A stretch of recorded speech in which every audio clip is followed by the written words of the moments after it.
Today on Capitol Hill, senators are going to be briefed on the foreign threat facing U.S. elections. It comes as Donald Trump has been briefed on, quote, real and specific threats from Iran to assassinate him. Republican senator from the great state of Kentucky, Rand Paul, is a ranking member on the Homeland Security Committee. He joins us right now. Senator, good morning to you. Indeed, good morning to you. So it sounds like he has been briefed on how Iran wanted to kill him, apparently wants to kill him, and the whole idea is to essentially sow discord and chaos in the United States. Well, you know, you add that to the domestic terrorists that are trying to kill President Trump. That's a lot of people trying to kill President Trump. And so we have to get it right. We have to, you know, if we can't even stop the random guy who's camping outside the golf course, if we can't do a good job of that, how are we going to stop a sophisticated assassination attempt by a foreign country? So we've got to do a much better job. The good news is in the last week, finally, the Secret Service is saying that he's going to get the same, Donald Trump will get the same protection as the president and the vice president. And all I can say is it's about time. But, you know, we released the report today of what we've seen so far with the first assassination attempt, and it's a compilation. It's a tragedy of errors, just one after another, any one of which would be significant enough to remove that person from ever doing this job again. I mean, human error has to be fixed by removing the humans in charge. And instead, we're going to throw money at it. You know, we're going to do a spending bill this week, throw money at the Secret Service. But I'm not sure that's the best thing to do. I think you have to fix the human errors that are occurring. And there were dozens of human errors in the first assassination. And I think we'll find the same with the second. Yeah. Part of your report is going to read, the committee finds that the U.S. Secret Service's failures in planning, communication, security, and allocation of resources for that Butler rally were foreseeable, preventable, and directly related to the events resulting in the assassination attempt that day. So, you know, and Senator, I've heard people say on the Republican side, they have said the Secret Service doesn't need more money, they need new leadership. Do they need new leadership, or do they just need to know what they're doing? You know, when you have human error, you fix it by replacing the humans. You don't just give the same humans a much more money.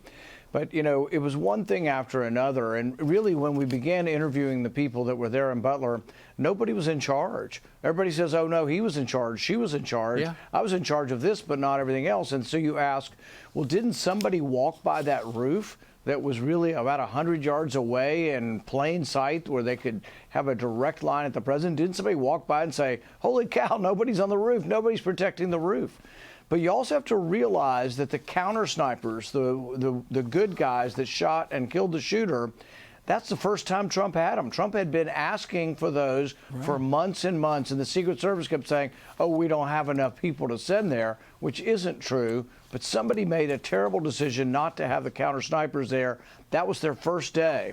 Had they not been there that day, the shooter would have continued to shoot. There's a very good chance that he would have popped up again, shot the president as he was being escorted off, shot the Secret Service or other spectators there.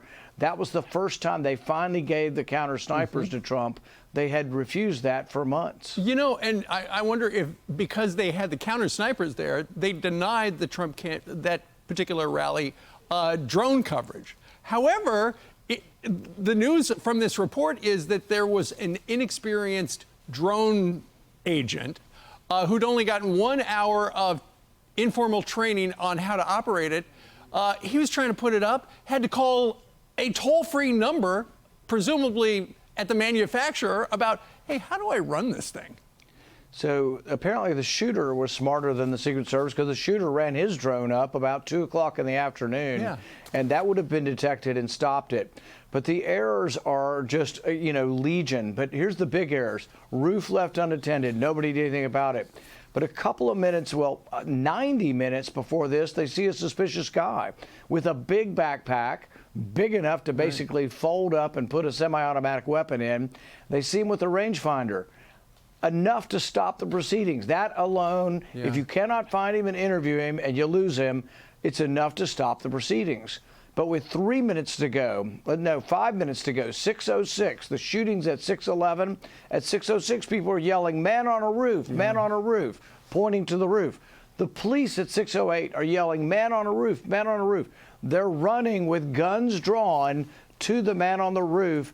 And at this point, there's a broadcast, man on the roof, to everyone in the control tent. Do they get the president off the stage? Nobody says, take the former president off the stage. Nobody does the one thing you should automatically do when a man is on the roof and you see a potential shooter. They didn't do their job. Yeah, just end the show right there. It's very troubling. We're going to hear more about it today. Senator, thank you very much for joining us today and giving us a preview. Thank you. You bet. I'm Steve Ducey. I'm Brian Kilmeade. And I'm Ainsley Earhart. And click here to subscribe to the Fox News YouTube page to catch our hottest interviews and most compelling analysis.